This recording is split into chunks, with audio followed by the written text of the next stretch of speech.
We've got storms rolling in into Texas. I think we'll be okay, but we'll see how the internet does.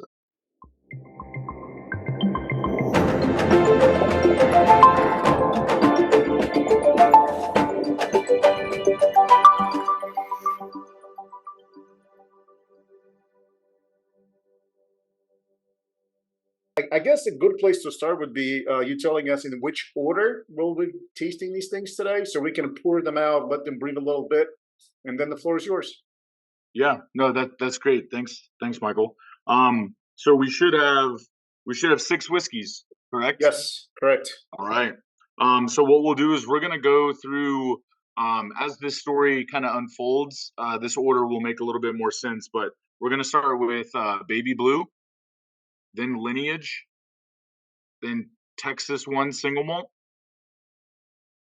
um, then the Rye,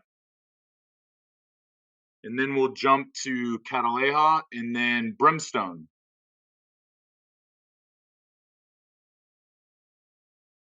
And if people are pre-pouring, obviously that's a great way to do it. I'm sure y'all are well-versed drinkers. Um, Brimstone is I'll throw it out there if anybody's not familiar with it. It's quite a smoky pour. So if you do want to prevent kind of the overwhelming sense of smoke, I would save that for last. But maybe you've already poured. So throw a cap on it, throw a piece of a sticky note just to prevent it from kind of overwhelming everything, or just enjoy, because it's a fun little treat. But we're leaving it at the end because of that, because it is so smoky, and we'll unpack more about that as we go. It's ironic you should mention that. We just had a conversation about smoky and peaty whiskeys in our Discord yesterday. And it seems like a few more people are enjoying them now. Not everybody. It's not everybody's cup of tea, but No, more and more people are venturing into it and actually enjoying it. yeah, I think as people are right, the natural progression, especially for Americans, to enjoy and flourish within the American whiskey category, whether that is bourbon or rye, your palate starts wandering, and you get a toasted oak profile. You hear about something with smoke, and then you hear about the world of peated, and then maybe you eventually venture out and start tasting those things. And yeah, for some folks, right, just like they love barbecue and camping, they have an affinity for a peated release or a heavily smoked release, which which is fun. Different flavor profile. Agreed. Okay, so we wanna rock and roll. I know you said Yeah. folks will probably continue to join. Let's Um, let's go. okay, so again, we're starting with Baby Blue.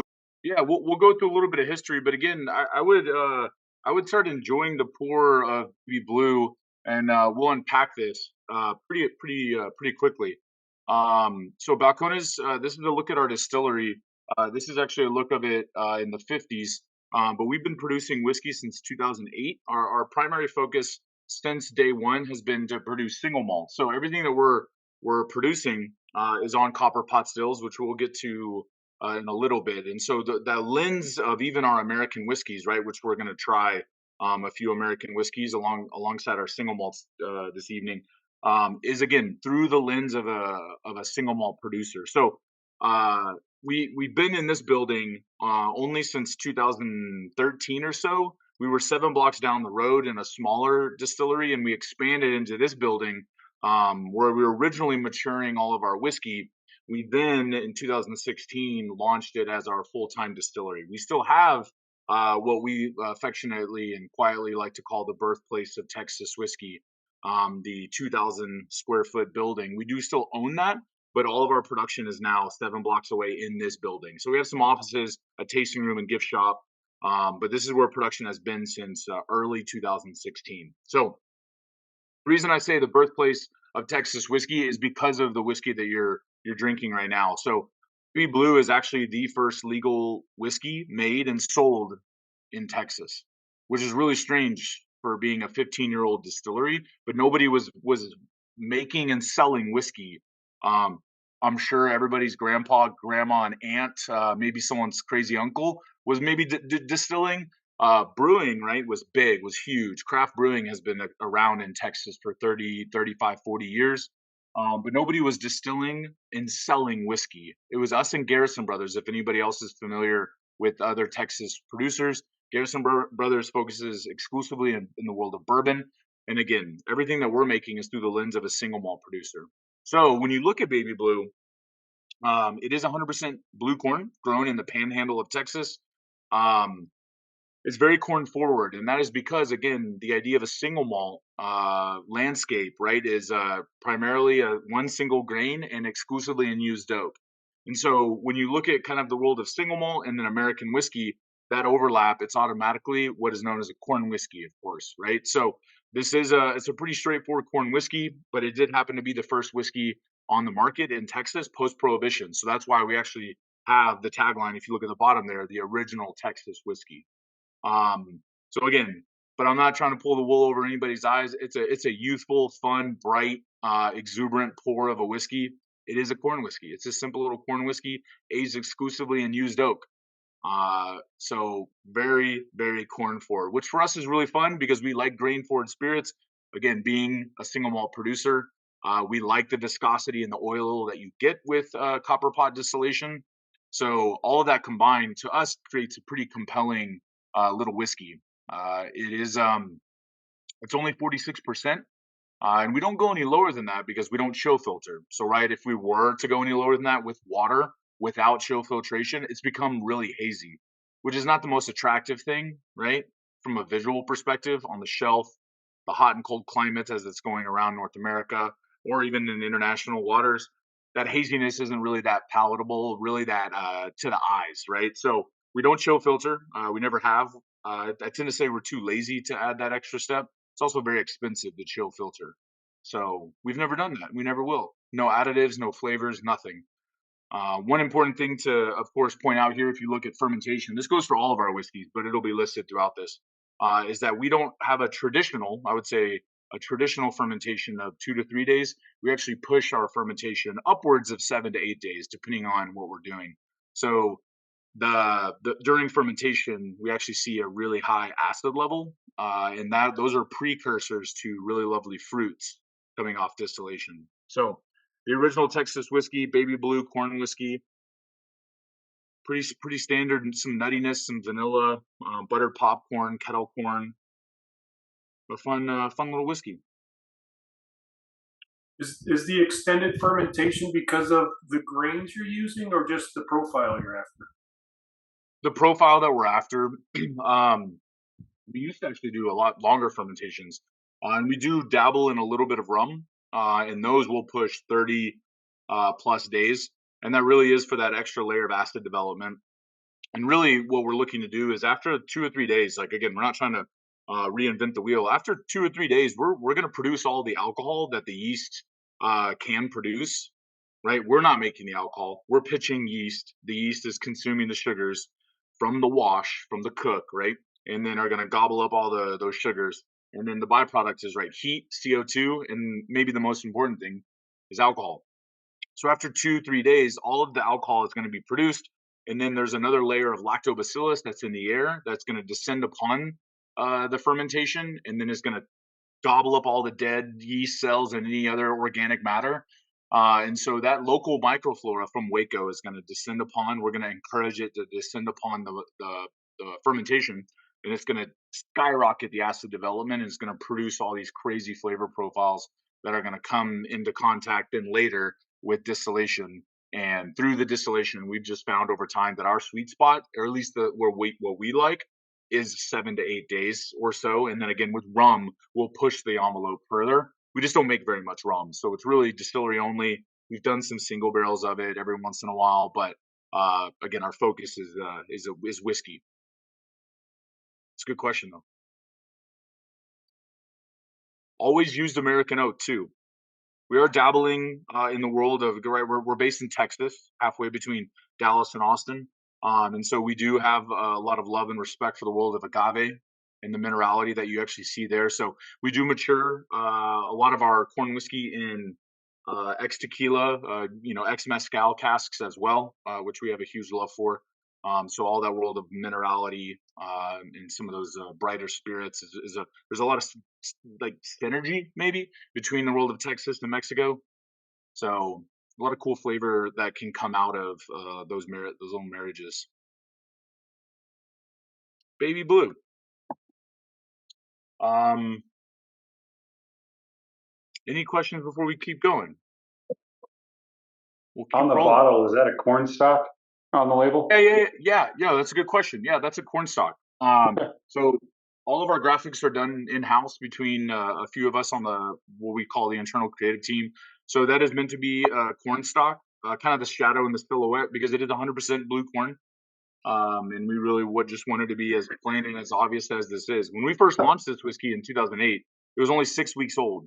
Now it's a minimum 2 years old, 2 to 3 years old, and that goes back to the climate and maturation, the highs and the lows, which again we'll continue to wander in with some of these other whiskeys. But yes, that's a corn stock. It's a good question. Uh, I know you're talking, so probably not monitoring the chat, but Brandon said he actually likes this one as a core expression. So if this is the core, he's looking forward to the rest of this tasting, as I am, to be honest. Oh, nice. Yeah, good old baby blue. Um, and again, if we want to go ahead and just jump over to Lineage, we can, and we'll kind of talk about these two slides here. If you notice, I'm bouncing back and forth. These are actually two different slides here. And the reason I show these is because we have something that's quite unique to Balcones. This isn't proprietary to us by any means, but what we actually have is, if you see here, we have a malt whiskey process, a single malt process, and then we have an American whiskey process, right? Because since day one, we've said that, hey, if we're going to make Texas whiskey, we're not going to climate control. We want to partner with the climate. Two, if we're going to make American whiskeys, we should have an American whiskey setup. If we're going to make single malt, we should have a single malt setup, right? So we have a hammer mill, which is like it sounds, right? It's very synonymous with American whiskey production. You need to be able to crush open the corn kernels, the rye, um, and then we have a cereal cooker. This is very, very Kentucky bourbon master distiller, or anybody from Kentucky and Tennessee would be like, yeah, that's normal. And then when they see this, they're like, ah, you have what is a roller mill and what is a mash tun? They're probably going to know what those things are, but they're not familiar with their operations. And this is very much in the lane of how single malt producers would make it. And when you look at kind of the very rudimentary idea of what a mash tun is we're going to softly crack open the grain, the malted barley, and then we're going to be able to cook it in the mash tun with hot water, of course. And then at the bottom, there is a false plate system, a filtration system. If anybody's familiar, excuse me, with almost like a Chemex, we're then going to allow the sugary liquid to drain through there. We're going to leave behind the grounds, right? The coffee grounds. We're not making coffee, right? But just for the illustration, we're going to take that sugary liquid to fermentation. So again, we set out with our original owners, and they said, "Hey, you guys know what y'all are doing. Here's my Amex, that kind of thing." And we said we're going to specialize in what we would like to do. We should have American whiskey equipment, and we should have single malt equipment. So we do. They're all in the same general room, but Baby Blue goes through this process here, through the hammer mill, the cereal cooker, over to fermentation, whereas Lineage and Texas One and Cataleja are exclusively going to go through the roller mill to the mash tun. Obviously, this parallel line of production meets back in the middle at distillation. We're going to distill them in similar ways because we believe pot distillation is the best way to produce whiskey, but that's just our opinion. That doesn't mean it's the best. We love column stills and hybrid stills for what they're producing, especially in Kentucky. We have a huge love and respect for bourbon. You won't be able to see it, but I have a bottle behind me from when I went and dipped at Maker's Mark. We have a huge love, again, and respect for other people's traditions and opinions. This is just ours. It's kind of fun. Um, when you look at this particular whiskey, Lineage, this is actually my favorite of everything, probably that we're going to taste tonight, just because of a few very specific reasons. But we launched this whiskey in the heart of 2020, which, if anybody remembers that year, we were doing a lot of this actually. We all I were, right? blocked it out. I blocked that Yeah, year out. yeah, yeah. The only reason it was a really bright spot for us was because of this whiskey. As soon as we launched Lineage, it hit Whiskey Advocate's top 20 whiskeys of 2020, which was pretty surprising for us because that was the first time a Texas whiskey had made it to top 20.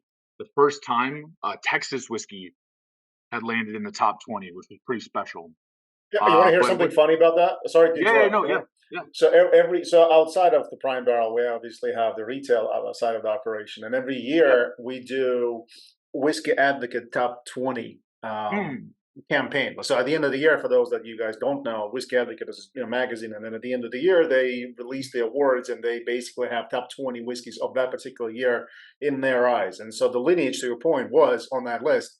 And so I remember the product listing even had the Whiskey Advocate, the template and the bottle. And that was the year we actually brought that whiskey into the shop as well. Wow. Yeah.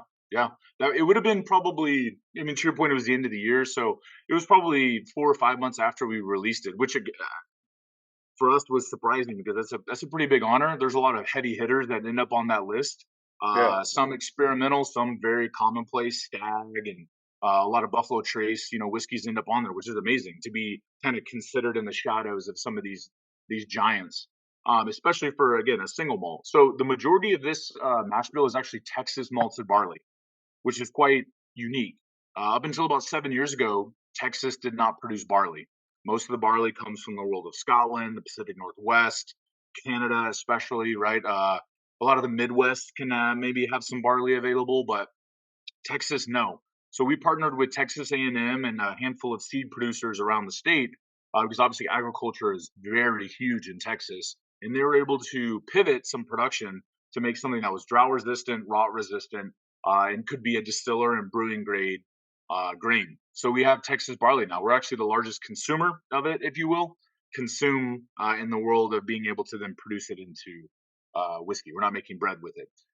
There is a little bit of golden promise in here too. So it's a blend of Texas barley and Scottish Golden Promise barley. It's aged in a myriad of new and used barrels, mostly ex Balcones barrels that have previously held single malt as well. So when we dump those casks, we then put new make into them, right? So it was a new barrel, now it's a used barrel. We like to be able to track that process pretty closely. This is a little bit higher in ABV by just 1 degree, right? From 46 with Baby Blue, now 47%. But I think at the time, the reason why this landed on top 17 was, again, one of those variables as to why I love it so much. And it's because it's only $40 at right now. Some, $40 to $45, depending on, retail margins and everything. But because it's available every day, it's 47%. It tastes pretty damn good. And it's only $40. Especially at the time, it was by far the most affordable American single malt on the market, which is the whole reason we put it out. We wanted this category to be a little bit more approachable. We understand it, right? We're going to get to Cataleja. It's expensive. But we wanted to have something out there where we just said, hey, we're just not going to make that much money off of it, but we want people to be able to wander into this category and then learn about Westland, learn about Colkegan, Delbach, all these other amazing producers. Whether you can afford it or not, right? I understand, but try to go on this journey with us. So that's why I love Lineage so much. It's a really fun whiskey. I have to tell you this: you're talking to a room full of people that drink their whiskey well above 100 proof point, and for something at 94 proof, I enjoy it very much. Honestly, it's fantastic for $40. That's like it's a home run. Yeah, right. That's that. Yeah, thanks for saying that. I think it's quite drinkable. At that proof, we historically we've always had really high proof whiskeys. Our core whiskey range has always wandered in between that 46 to 53%, right? As we jump over to Texas one single malt in a second. I guess we can throw this up there. Our marketing team likes to brag about all this stuff, which is good. It's helpful. It's helpful validation and reminders. But yeah, I think our whiskey's quite drinkable. We take really deep or maybe conservative cuts, and what we're looking to do there is try to through the distillation method. We have our heads, our hearts, and our tails, and those conservative hearts cuts really allow for all the best new make to come out of there. So we don't have a lot of weird fusels on either end, and then we end up with just a delicious treat of a new make. And then when you have really high quality barrels, you end up with something that tastes great because those pot stills leave a lot of oil behind. So it's really kind of a big long finish across all of our whiskeys, and it's quite drinkable. And the proof can be a little hidden at times, which is fun, right? You don't want to sit there and just scorch your palate all the time on a high proof spirit. So Um, two things I'll say before you move on. I'm yeah. reading some of the comments in chat, and again, I Oh know yeah. we're talking, so you're probably not seeing them. No, I'm not. Uh, Sorry. Both, that's fine. I'll moderate for you. Both bourbon drinkers and this group comprise from majority of the bourbon drinkers, but there are definitely a subgroup of single malts. I'm being included into that subgroup. Both groups are enjoying this one, so that's a high praise, I would say. No, Um, that's great. That's fun. and then you can tell your marketing team, which is completely separate, about the awards. We had a survey in our Discord a little while back about like what award shows people actually like use to make their purchasing decisions, and the Yeah. overwhelming response was, "We don't give a shit." These tastings go much longer in trying to convince people to buy their stuff than any of these awards. Yeah. No, I love that. I love that, right? The power of suggestion works on, I guess, on some people, but the beauty of it is when you do have groups like this that are willing to take a risk and say, you know what, I want to hear more. I want to taste a little bit, and then yeah, you have an informed decision to then make of saying, I'm gonna buy a full bottle. I think that's the Hmm. beauty of the kind of the hobby that we're in, the world that we're in now of transparency.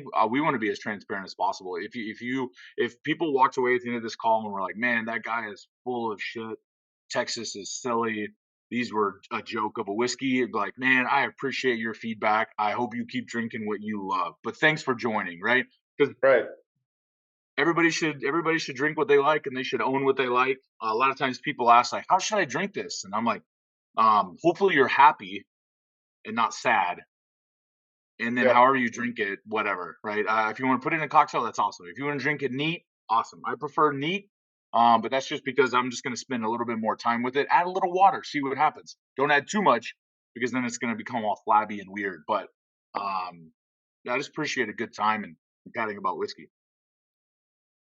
Um, Alex, Alex, I yeah, had one quick question about this one, the Lineage. So I saw you guys age in New American oak and used oak. Is when you guys are blending this, are you sticking to like a certain number of each, or you just play it by ear when you're tasting? so so this is a great question. We're not taking like new American oak and then transferring it to used oak and then dumping it, right? So we'll take a myriad of casks, hundreds of casks, and it'll be 3 to 5 year old whiskey that are in new American oak and used oak, and then we'll set them out on the blending table, and then we'll blend from there. So it is chasing flavor profile at this point. So we're kind of using all the paint on the palette in order to paint the picture that then most mimics previous releases of Lineage based on our own metrics. So again, we're not aging in new American oak and then transferring that liquid to used oak. We are, to your point, at the blending table, we're blending these whiskeys together. Well, technically, we're blending them at bottling, right? We're going to dump the barrels into a casking tank. And then from the casking tank, we'll take a sample. We'll judge it blind against tabletop blends and previous Lineage releases. And then from there, if we need to make any tweaks or mitigation, we will. And then we'll go to bottling. Thanks. That's a good question. Jumping over to this is one single malt. This is our flagship single malt. So this is going to be a little bit of a higher proof, even though this is a newer release. I mean, sorry, an older release, especially to our core range. It was the second whiskey we released. Baby Blue was first, and then Texas One single malt. It's a little bit higher proof. It's exclusively new American oak with just the tiniest amount of French and European oak. At this point, it's like 99.3% new American oak. And again, there's a couple barrels in any given blend that will have still new or virgin French and European oak, but it's 53%. And because of the proof and the density of all the wood sugar, we like to have it after Lineage. So this isn't quite chronological, right? But this is our flagship whiskey, 100% Scottish Golden Promise barley, aged in new oak. And at the time in 2010, this kind of stopped people in their tracks. Like, whoa, you can't make single malt and then put it in new oak, Scotch regulation says used oak. And we're like, well, fortunately, we're not making Scotch. We're making Texas whiskey and American single malt. And that really threw people off. Like, wow, this is actually quite powerful. Surely you're putting it in finishing casks. We're like, no, we can't really afford those at the time. This is just amazing new American oak. The power of new American oak from ISC. So this is a really fun whiskey because it is so big and dense, and I think a little chewier than maybe folks would expect. I tend to see a lot of bourbon drinkers like this because it has like this a little bit more because the fruit is still there. That stewed kind of creme brulee kind of quality of the fruit is then supported by this huge backbone of new American oak, like some of those more mature, bigger bourbons. So I tend to see a lot of bourbon drinkers like, man, I love the proof and I love that oak intensity with a little supportive fruit character in there. So this is always a fun one at 106 proof. The first two were more in line with like what you would expect to see from the single malt family of whiskeys. This is Grain definitely forward. grain forward. Yeah, this is definitely more on a. You can see the influence of wood on this much more for sure. Oh yeah. Which has always been the goal, right? We want to kind of if you look at lineage, if there was like a bar chart, lineage would be grain forward barrel, whereas these are more like this, right? They're kind of fighting against each other, and that's the fight that we're having to make from the blending table too, is to be able to showcase moments of fruit with moments of really nice, lovely spice and tannin without it being overwhelming. This is our most decorated whiskey that we've ever produced. Actually, just got win. So speaking about the throwaway medals, we got a double gold and 98 points from the San Francisco World Spirits Competition this year, just 2 days ago. Which again for us is helpful validation for the marketing team. Of course, it's like, man, that's awesome. Selling materials, which we get, which is great. But again, if you taste it and you don't like it, then that 98 doesn't really mean much to you. But maybe the full picture is like, oh, that's really compelling. How old are these expressions? So if we quickly run through, Baby Blue is 2 to 3 years old. Lineage is 3 to 5 years old. Texas One Single Malt is 4 to 5 years old. Okay. I will say that my friend Nathan and I, your whiskey was the first high proof stuff we'd ever had. And really? yeah, it got, I mean, this was years ago, like 10th anniversary True Blue. And I have the single malt and the True Blue here. And yeah, it was the first time we'd had stuff in the 140 or 135 range, Yeah. Mostly it was just 115, 120. And we were hooked right away. Oh, that's cool. It's just amazing. Thanks for sharing that. Yeah, that's yeah. most of our. I mean, that was what really got me out of Scotch and into like, holy crap, this can actually be good, right? Yeah. That's Tim's on, but yeah. No, that's cool. Thanks for sharing that. A lot of our for folks that don't know, we you mentioned 10th anniversary, so that was 2018, and we released 22 unique releases that year. Some of them would be familiar to previous year's releases, but obviously it was vintage for 2018. But then we had a lot of other unique one-offs that launched that year. A lot of single malts, a couple bourbons. We might have released a rum or two, but everything was cask strength. Most of our limited releases are cask strength, but we're kind of walking away from exclusively cask strength releases, 62 to 65%. Most everything that we're producing now is for our limited releases, like Cataleja tonight, is 59%. So maybe a little bit lower, a little bit softer. We're kind of maturing as people, as kids, and we like something that's a little bit softer, but we still don't want to slam it all the way down to 46%. That's why a lot of our releases are still 55, 59, in that range, because it's still got some gumption, but you can add water, you can add ice, you can mix it with pineapple juice, whatever you want. I've kind of just been scrolling through some of the process as we've been going. Here's a look at our helical line arms, which are quite unique to Balcones. We, ironically enough, have the tallest copper pot stills in the world. That was not by design or by goal, but that was because Forsyth, the manufacturer that we use from Scotland for our stills, said, hey, we're going to do this in order to replicate the copper content that y'all had at y'all's old distillery. So they produced what ended up being the tallest copper pot stills in the world. So these are 4 stories tall. Traditionally, with copper pot stills, you would see a gooseneck line arm that pitches up or pitches down. But again, to replicate the copper contact and to have our whiskey safes here, we see Gabe working on or working next to, we needed to have those helical line arms going up. That produces a lot of reflux, which helps strip a lot of solvents and other weird components from distillation, but really helps kind of cure that distillation into something that's more powerful. So we don't temperature control this area either, so it really stresses out the equipment, but it's made for that. And then here at the safes are where we're going to make our cuts. It's all through sensory. It's all through the whiskey distillers that we have on staff, making those heads, hearts, and tails cuts. And then you talk about the 2-step distillation process on this? Yeah. So coming off of the fermentation, we're at about 10% ABV. We're then going to move to our wash stills, which this is actually this is fermentation. That's Johnson right there. About to pitch yeast. We pitched dry yeast. We found it stresses the yeast out, and when they wake up, they kind of go into panic mode versus a live wet yeast. So in the wash stills, we're looking to just ramp up ABV and remove any solids that might remain. And from here, we're going to reach upwards of 50% ABV maybe. And then the next day, we're then going to go to, these are our wash stills as well. Also wash stills. The next day, we're going to go to distillation over in the spirit stills. And from here is where we're really going to ramp up to 70 plus ABV. Of course, we can't go into a barrel any higher than 62.5. So we're going to come off the stills and do new make analysis the next morning.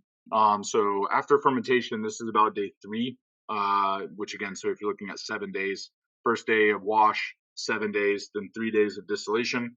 On that third day after we've run off the spirit stills, we're then going to take new make analysis, taste it, and then we're going to determine where it needs to go at what proof. So we do a lot of entry proof experimentation and a lot of in-barrel dilution as well. I know that might not have been what you're asking, Jack, but what you got? Do you get some seasonality then on the distillation? Is it shorter in the summer or longer? We're actively trying to track and then have correlate that to how the distillation is going. So about a year and a half ago, we started putting humidity, barometric pressure, and temperature probes all throughout the distillery, outside, inside, in the warehouses, in the still house, in order to start tracking that to see how it correlates at the end of the day to flavor. And right now we don't really have a general sense of what that could look like, because we want to take a few years, right? We want to see the highs and the lows over a few years. But it absolutely does take major effect, because it does get really hot and really cold in Texas, especially in central Texas, where we're seeing a lot of really major 30-degree temperature swings. So yeah, it takes a lot longer for the stills to heat up in the winter, because it does get quite cold. Whereas in the summer, it's already hot. So we can actually start distilling quicker in the summer, which, yeah, maybe that's a good thing. But yeah, that's why it takes the operators daily to know what's going on, for them to constantly be communicating with each other, whether it's the morning shift or the night shift. We're not 24/7. We just run from 7 to 8 p.m., 7 a.m. to 8 p.m. So there's an overlap in distillations. So there is a lot of communication there. And then, yeah, depending on the time of year, it can affect distillation for sure. So I have a question on the sensors. So are you tracking the location and the floor and tagging the barrels in that area? And I asked because no, I just thought it'd be cool. If you select a single barrel and then you can see its history. Yeah. So we have systems where we know the history, because we will do periodic checks. Because we have rapid evaporation, right? The spirit is being forced in and out of these casks at such a rapid rate that these are larger than normal casks. These are 60-gallon barrels from ISC. This is actually from their wine catalog, not their bourbon catalog, which is really expensive. These American oak barrels that you see here are about $400. whereas from their American or Kentucky bourbon portfolio, they're about 150 maybe. And that's because these are longer yard aging. They're not only charred, of course, but they're toasted as well. So we've always done that. We're just really bad at marketing. Missed the boat of calling something a toasted release. So we do periodic checks. We do periodic ABV readings. So we do a history of all of our barrels, but we're not taking the weather into consideration on like a microclimate level, because we're not producing enough for that to really have a wild effect. It makes absolute sense for some of these producers like Buffalo Trace and Maker's Mark when they're sitting on, hundreds of thousands of barrels. But us old measly Balcones, we only have about 18,000 barrels. So it's not as many. I mean, that's a lot. I understand that, but it's not like these other producers where it's like, 30 minutes that way up on the hill where it rains a lot, and down here it's all that runoff makes the humidity way higher, and really cool, microclimates within their own processes. So we're dropping a little bit in proof, but I wanted to keep the single malts together. So this rye is very unique in a lot of ways. It's 100% rye, 100% copper pot distillation. It is bottle and bond. So we are blending from the same season. The same 6-month season. Obviously, every distillery now must be bonded.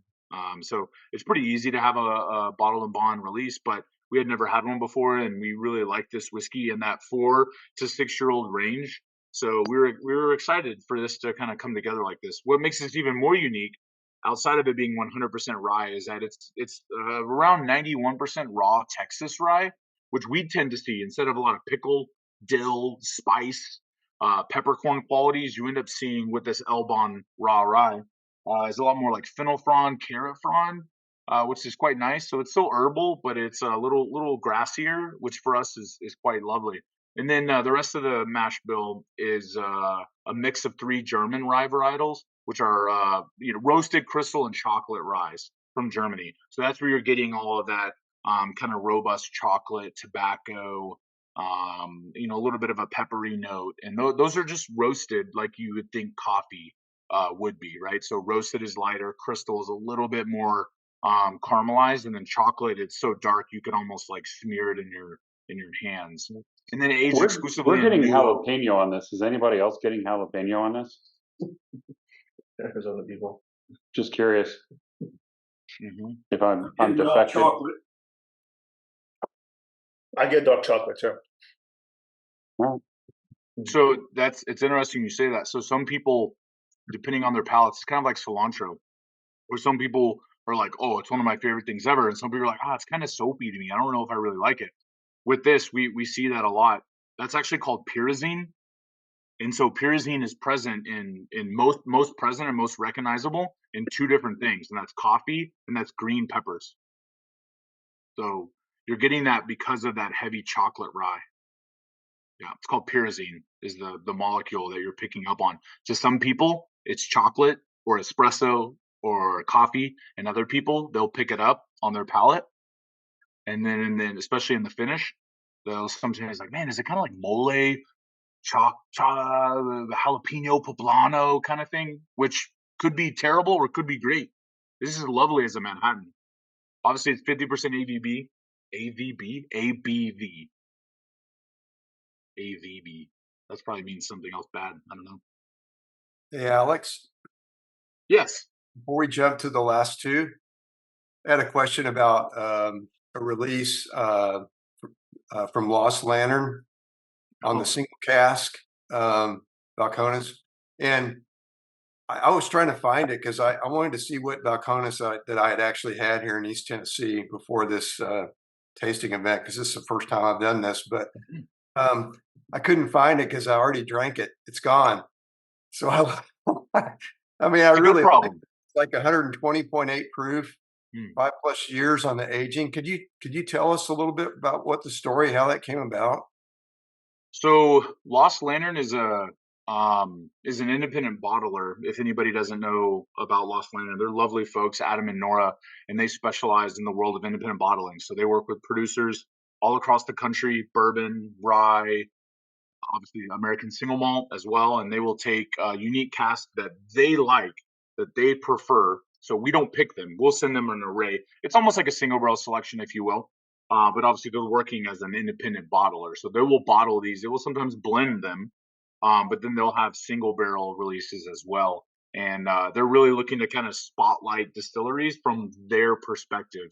Adam and Nora used to work at different publications and at different spirit shops, and they have a huge affinity for the world of wine. And so we've done a ton of releases with them over the years, many single barrels. We've done one really big blend that they actually beat us in competition. They won double gold best in class and beat us with our own whiskey, which is, I think, good. I don't know. Wait, did they blend it first, or was it just straight barrel? I mean, single barrel. No, they did I think it was like a 4 or 5 barrel blend, Okay. and then released it as called Gentle Giant, is what it's called. Yeah. And then, Yep. and then they beat us in competition. Is Cataleja 128 proof or 118 proof? There's a typo is that in a one of those. typo? Yeah. 59 times 2. Oh, that's funny. It's 59% for sure. So yeah, it's 118. Someone's math. I'm going to throw someone else under the bus because I didn't make this. Someone's math is wrong. It is 59% ABV. It is not 128 proof. It's 118 proof, which is still quite high. This was close to cask strength. When we were blending this, we liked it at cask, but we thought it was a little intense. So we softened it just a little bit down to 59%. This was a special release that we dropped in October, November of last year, again in honor of our 15th anniversary, which we're still celebrating. We're still in that wave of celebration, and this is like Texas One Single Malt. This is 100% malted barley, but aged in used oak. And then from there, we transferred to a myriad of decommissioned sherry Solera puncheons that were 80 to 100 years old. Quite powerful, quite robust. So this to us, Cataleja means spyglass. Loose translation means spyglass, as you can see there on the label. So we had this idea of like paying homage to the makers that came before us. So this is how especially a heavily sherried single malt would have been produced up until about 30 years ago, until commodity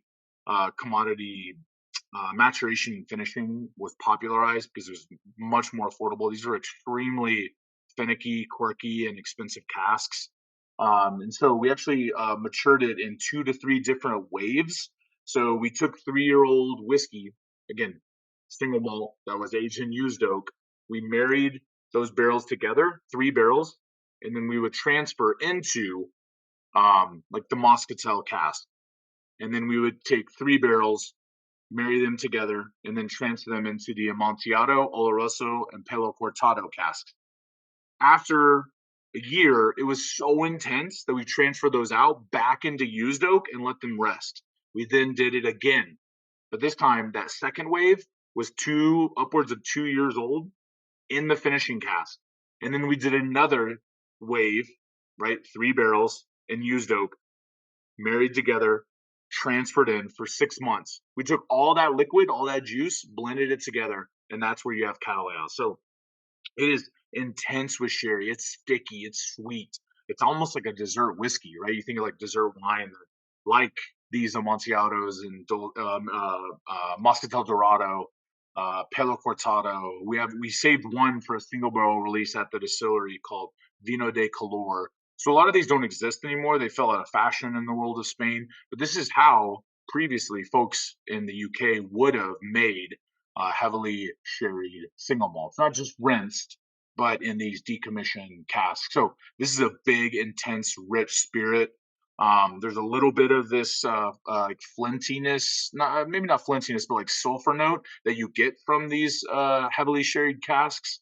I think with just a little bit of water, it softens it and makes some more fruit come out. But this is a big, chewy experience that's really fun to leave towards the back half of the evening, just because it is so intense. Can you imagine drinking this and then going back to Lineage? Lineage is going to be like water, and to some degree. What do people think of Cataleja? It's one of my favorites out of the entire lineup. I can totally see why. Out of the entire lineup, this is the only one I've never had. I'm a huge Balcones fan, so I've never had Cataleja. It's amazing. It's quite fun. Yeah. Yeah, Chris from Gary in East Tennessee. I've never seen Cataleja on the shelves here. So tomorrow, when my favorite places to go in Johnson City, Tennessee, get their deliveries, I'm going to go talk to the shop owners and say, "Hey, can you guys get some of this?" We never see it on the shelves here. There's some still floating out there in the wild, and we've kind of if you kind of tracked where we've been, we started at Baby Blue at $39. This is $129, but this is a 5 to 7-year-old whiskey, and so we know that it's not lost on us that's expensive, but we kind of anticipated that, so we knew it was going to be a slow burn out there in the market, which is okay. So there is still some inventory out there at our distributors. So the worst thing you can do is, as we all know with this hobby and in this game, is bother a retailer, because then you'll get what you might ask for. It doesn't always come to fruition, but the best thing for us is for you to do that. The worst thing is, you bother a retailer. But hey, if you don't ask, you never know. Like, hey, can you get Cataleja, Balcones? It's a heavily sherried single malt. Maybe I'll check back next week, because there is some still out there. I don't know. You can't really pick it up here. This bottle is a little bit different than our standard bottles, so I'll hold these up. They're quite the same, but Cataleja is actually bigger. So it's a little bit skinnier, it's a little bit taller. We wanted to make that distinction just as a unique bottle. All the information is actually on the back, which is kind of fun. We put all the information on the back, and we wanted to leave kind of this motif and this picture here that you see on the screen. So the grapes obviously represent the sherry casks. The barley fronds in the background, of course, represent the single malt for the entire project. And then Cataleja, again, loose translation means spyglass. So we wanted the spyglass to be lit up in gold. Some people, we've kind of encouraged, like, think about the idea of like using a spyglass. Are you looking ahead to the future, or are you looking back about where you came from? And really challenging people to kind of think about that from their own perspective. But for us, this is an homage to the makers that came before us, is what we like to say. Any questions before we jump over to Brimstone? Well, I guess, Michael, we talked about maybe alluding to something that just launched, right? Oh, yeah. So before you get into it, a little announcement. Tomorrow, I think, we'll send out an email with the entire lineup of Balcones. I mean, most of it you can probably find in the stores near you, but if you can't, we're happy to sell it to you and ship it to you. But one of the things that isn't on this presentation or even in a tasting kit, but a release that's going to be very unique and limited is actually getting released, I think, this month, right? It's getting released this month. And I'll let Alex talk a little bit about it. It's very limited. It's our new limited release that just launched at the distillery last week. And again, take it or leave it. We were just told where Texas won single malt, won double gold in a 98. Mirador Eclipse. We launched in honor of the Eclipse. Totality actually ran directly over the distillery, like per the coordinates, and we kind of had this feeling, right, as did all the meteorologists, that this was happening. And so we set back a long time ago, and we wanted to release something in honor of the Eclipse. And from an experimental perspective, this Mirador, as we're calling it, Mirador Eclipse release, just launched at the distillery. It won a gold in a 92 points, which is quite nice for a brand new release. You never know. It could have failed. It could have not scored anything. However, it's a fun experiment because we normally have our standard whiskey yeast that we use, but for this release, we actually paired it and had dual pitch. And so this is the idea of the Eclipse. We pitched it alongside red wine and rosé wine yeast, which was a first for us. And then, of course, we blended all those casks together. So it's quite fruity. Lots of pineapple meringue, exclusively aged in used Kentucky bourbon, so that they're super spent casks.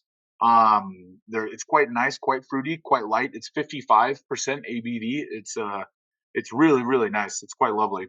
It just launched, and it's making its way out to different states across the U.S. It'll retail for $100, so it'll be slightly more affordable. Very grain forward, but quite fruity. But it's kind of in the same line of Golden Promise and used oak. But all of the Eclipse kind of experimentation comes in the world of yeast experimentation. It's 5-year-old whiskey. It's NAS. There's no age statement on it when you get a bottle, if you were to look at it. But it's 4 to 5-year-old whiskey for Balcones.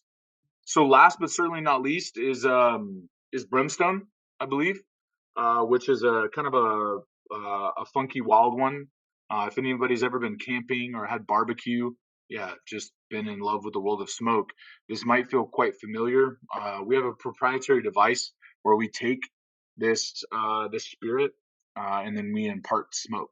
So we actually work with a vendor for the Central Texas area that actually supplies all the hardwood barbecue wood for pit masters across Central Texas. So this is very smoke forward, and it's meant to be. It's 53%. We always leave it towards the end because it is so intense with the smoke. To me, it's kind of like you've gone camping all weekend and you finally get around to opening up your bag, your sleeping bag, and you're trying to air things out and throw things in the wash, and there's that subtle or not so subtle smoke present. That's what I tend to think of for the world of Brimstone, because what's most synonymous with Texas? It's barbecue, right? It's camping, it's being outdoors. And so for us, this was kind of that idea of like bridging the gap of American whiskey and smoke. It's not peated. There's no funny business going on. There's no liquid smoke.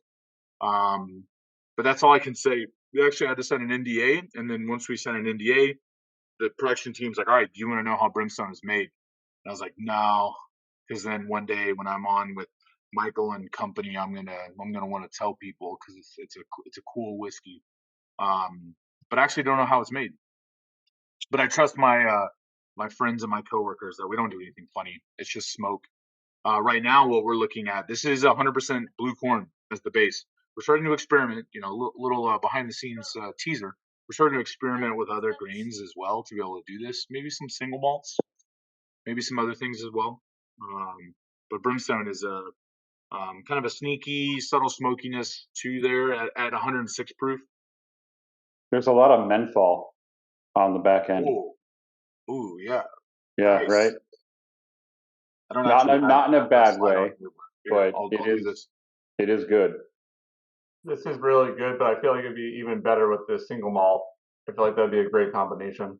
For a cigar. As in you said you guys are experimenting with changing it from the corn to the single malt. I feel like it would be really good with the single malt with this type of smoke. Oh yeah. Some people like to we've heard folks will take like a bar spoon and get Brimstone on the bar spoon and then put it in their glass and then make like an old fashioned on top of it to add some of that smoke without it overwhelming things. It's actually good in a Bloody Mary. I prefer to drink it neat, maybe with a little bit of water. It's not for everyone. It's certainly not something. I mean, maybe we definitely have had people that are like, you should stop making everything and just focus on smoke. This is so powerful. It's so cool. We're like, thanks, but you can only take so much smoke before it's just overwhelming. Alex, do you guys actually have a peated expression or no? So we have. I don't have one behind me. We have released a peated single malt release. Okay.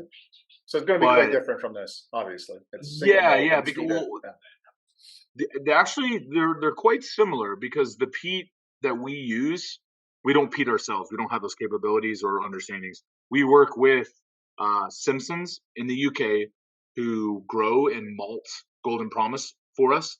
There's only 2 family producers that are allowed to grow and malt Golden Promise.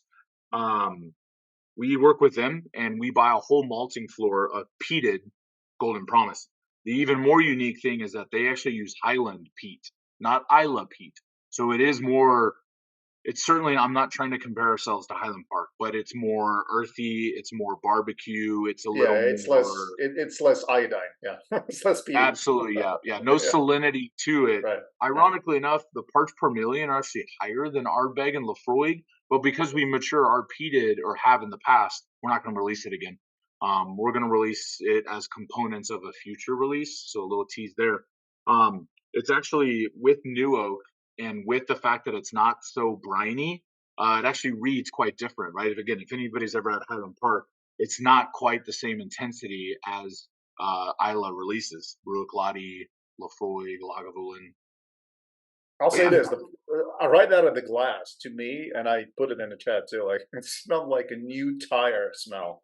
Like when you go into a tire shop, that's what it smelled like. After it opened up a bit, and after I swirled it and traced, definitely better on the palate for me.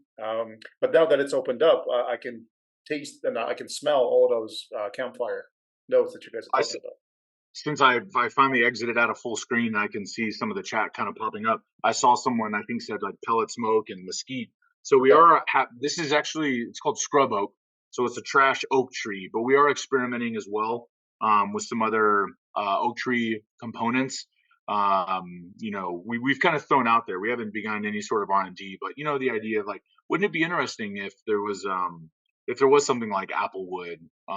But again, the device we have is quite particular in how you would do all that, because this is wood, right? Again, we're not using pellets. This is wood, and so we've looked into experimenting with some of those kind of things. We'll see where it goes. We're trying not to get too distracted by the idea of smoke. We really want to focus on the world of non-peated or non-smoked releases as much as we can. But we do like to have fun. At the end of the day,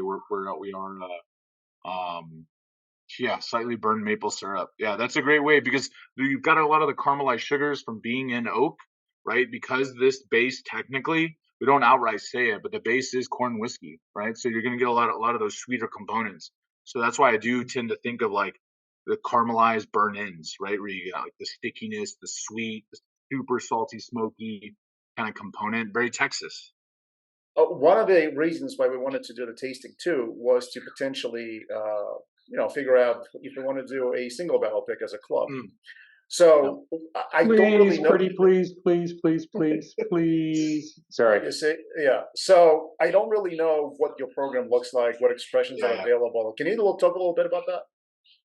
So we do have quite a robust single barrel program.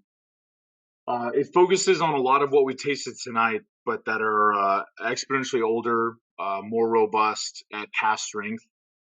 So the way that looks, right, from like a very just quick line perspective, we have what we affectionately call True Blue cask single barrel. We have our single malt single barrel. We have a wine finished single malt. Then we have our rye. We have a wine finished rye. So there are individual complexities that come with that, right? We have a myriad of finishing casks that we like to use. Could be port, could be sherry, could be California cab, Grenache. It really kind of depends on what's available based on the time of year and the harvesting schedule. The True Blue is exclusively in used oak, but those are 6-year-old casks. Whereas again, with Baby Blue, right, I said 2 to 3 years old.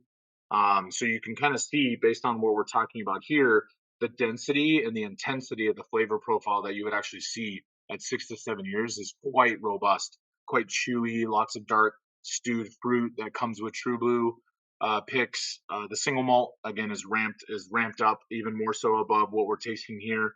Sometimes with the single malt single barrels, wine finishing comes into play as well, where it's a lot stickier, fruitier, sweeter. So these are quite nice. They're quite lovely. I help oversee that program alongside our blending team as well. So those are definitely options that we can explore. So hold on. Let me. I want to take some notes here. So the options were again True Blue, which is cask strength, Baby Blue. Is that it? They're completely different flavor profiles. Okay. You can see Chris is holding up a bottle of one. It's 100% blue corn, but the profile is dark and it's sticky. Whereas Baby Blue, right, is light and very corn forward. Yeah. Got it. Okay, True Blue. What's the next option?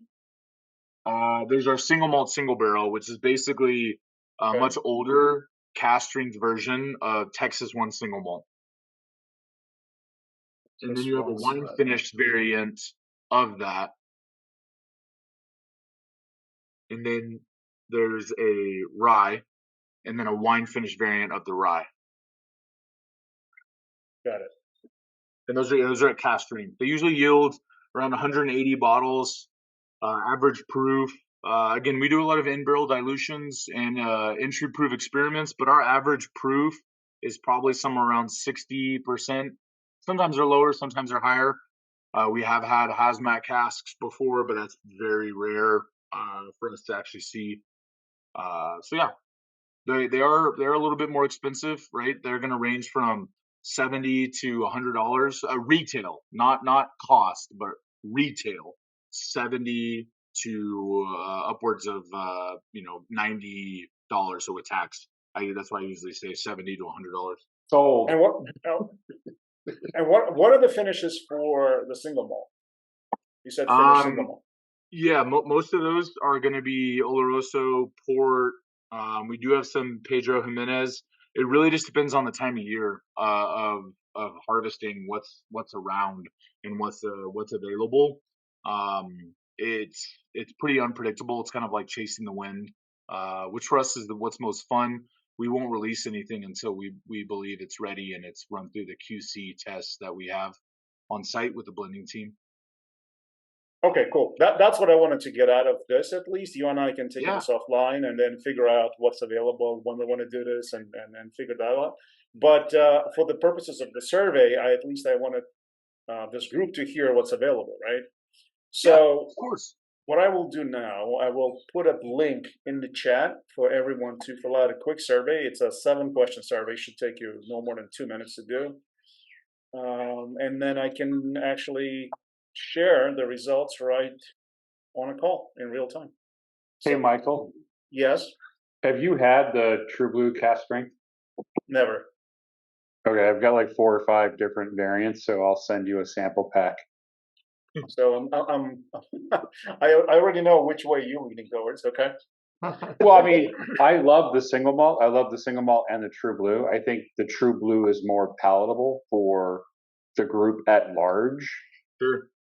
Compared to the single, I love the single malt. I have like 6 or 7 single malt cask strength, but the True Blue is more palatable at the audience at large, if you would. You're a bourbon drinker. Yeah.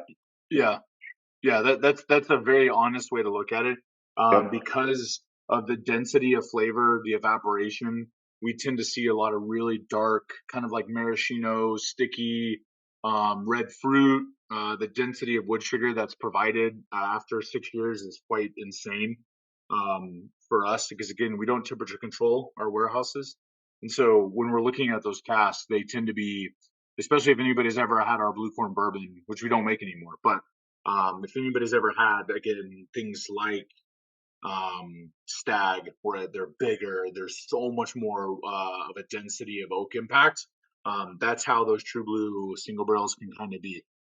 I'm not saying we are Stag. We are not Buffalo Trace. We are not Maker's Mark or Four Roses. This is 100% blue corn. It's going to have a little bit of like a sticky cornbread kind of sensation, but they're quite lovely. I love those True Blue barrels.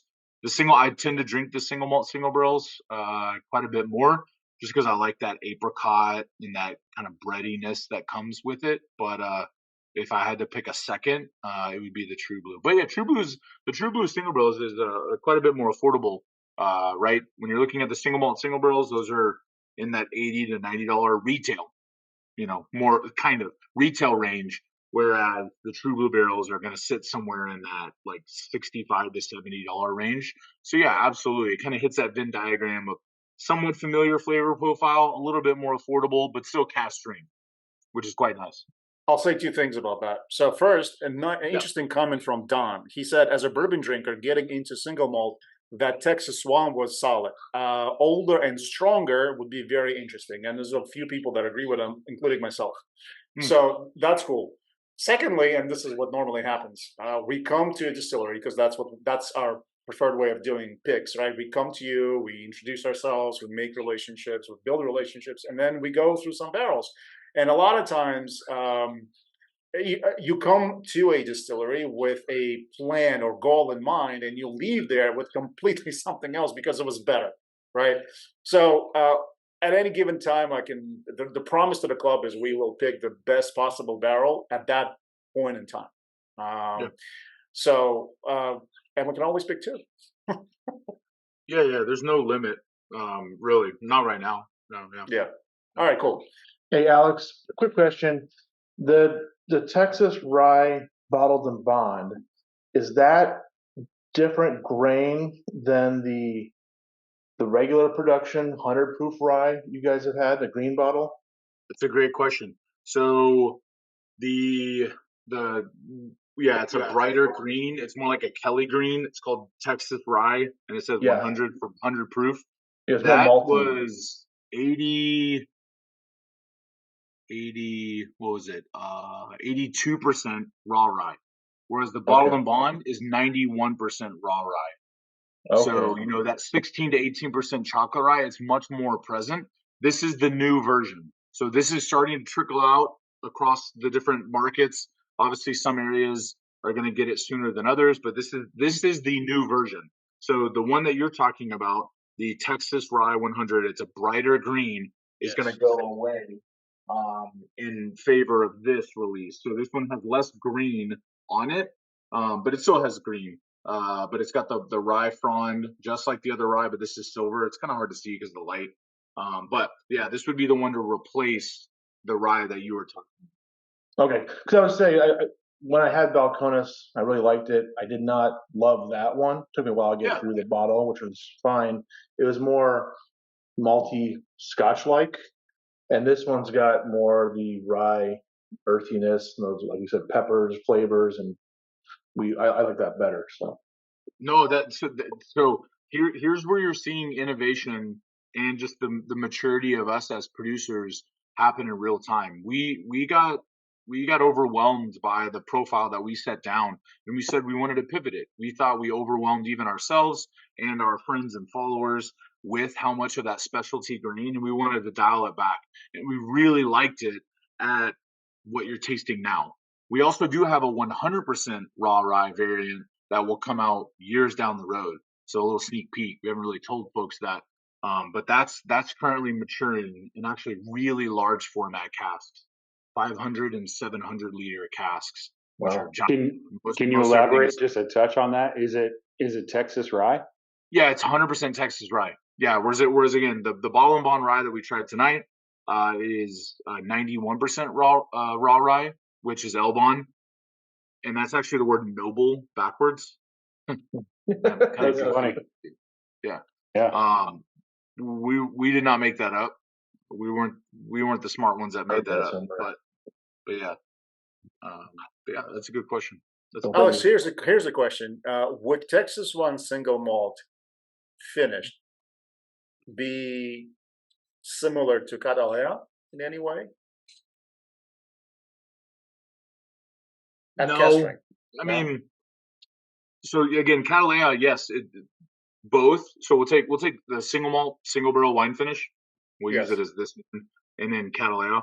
They both are 100% Golden Promise, but one is in used oak for 3 years. The other one is exclusively in new oak for 4 to 5 years, more or less. It kind of depends, but then transferred into sherry casks. Sometimes Oloroso, Pedro Jimenez, other variants. So there are somewhat similarities, but they're definitely not the same. Obviously, one is 50 to 80 barrel blend. And I meant the finished one. I meant the finished no. Yeah, totally. I hear what you're saying. That I don't think that they're similar at all. But they're it's like brother and sister, right? They kind of look alike. They have some similar tendencies, but they're absolutely different. Different profiles. Got it. That's all I wanted to know. All right. Yeah. Okay, you guys are ready for me to share the results, or you guys have more questions? I had a quick question. We were talking about Lost Lantern before, and somebody touched on the Gentle Giant. I also noticed that Lost Lantern is still selling their 2023 release of a Balcones finish in the peated cask. Can you talk about what that one was like? It sounds really interesting. So obviously earlier we were talking about how we have peated Golden Promise, and that we just call our peated release. It has a 1 in the background, like the Texas one, but it's kind of a white cream label. So in some capacities, from a 30,000 foot perspective, it's like a peated Texas one at cask strength. When we transfer that liquid out, we then put single malt in there. So it will pick up a lot of the phenol, but it's so much more faint now. It's so much softer. So it's kind of like this. I mean, it's kind of like a softer peated quality, but they're extremely yummy. Those are some of my favorite barrels. So it is Golden Promise that was aged primarily in a cask that was devoid of peat, and we transferred it into a barrel that was peated. They tasted them. We have a bunch of them. They tasted one, and they're like, "Ooh, we love this. It's a little bit softer, a little bit more subtle. It's technically not peated, but it's picking up some of the supportive characters that you have, like a phenolic character, a little bit of smoke, a little bit of like an earthiness that supports all that fruit and the density of sugar. So it's present, but it's not overwhelming at all. Those are yummy barrels. Yeah, if they still have it, I would buy it for sure. You just sold me. I just clicked purchase.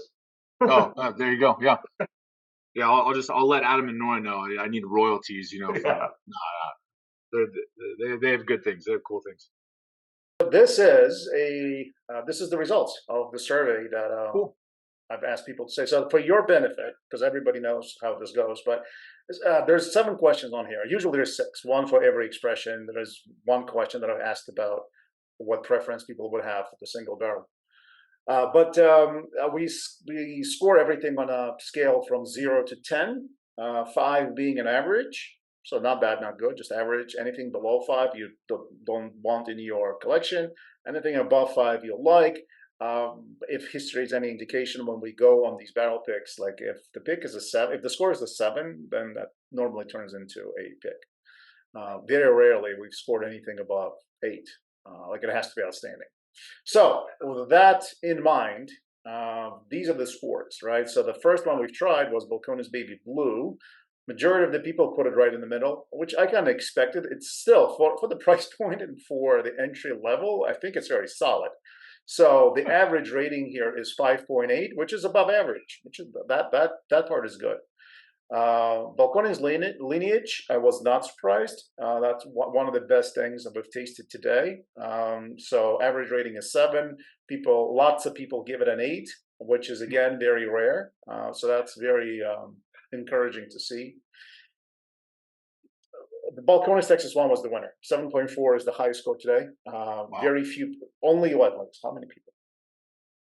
Just one person. It didn't agree with one person. Everybody else scored it 6 and above, with some people scoring it 9. So that, I think that answers the question which single barrel we probably would want to pursue.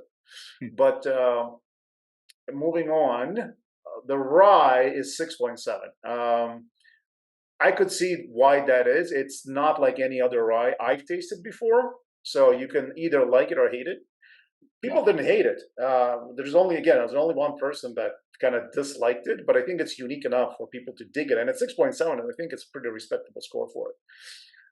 Same score for Cataleja. That surprised me. I thought this one was going to be rated higher, but to each its own.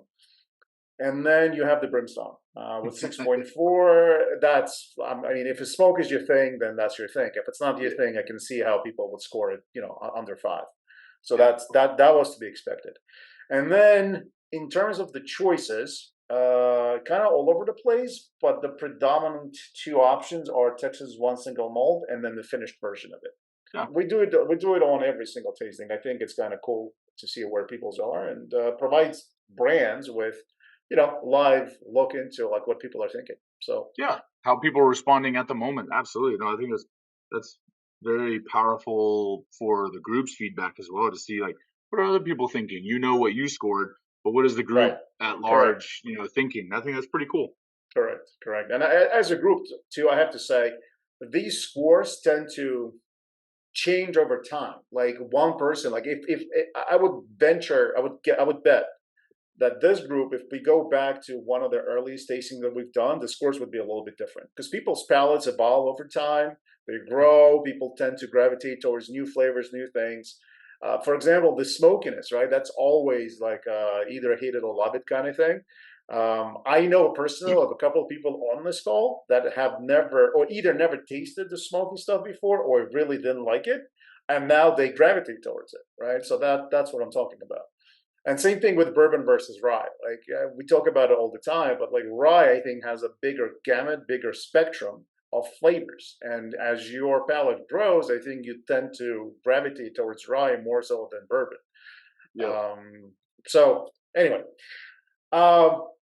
these tastings are always fun. They're very different from one to the next, which is why I love them. I came into this today without any preconceived notions. Didn't really know what to expect, and I loved more things that I think I would. So that's awesome. I don't want to speak for everybody. If you guys want to chime in, please go ahead. But if not, we'll let Alex go. Hey, Brandon. Yo. Hey, what have you had? Have you had the True Blues and the single malts and stuff, or no? This is the first virtual tasting that the Prime Barrel has done where I haven't had any of the expressions before. So I've never tasted Balcones before. If I'm going to double the kit and send it to Michael, so knowing that you're going to partake in the tasting. So that would be awesome. I was blown away by everything we tasted tonight, and I made the comment earlier. Even like the Baby Blue, the entry level, I thought was good, and I was surprised by that.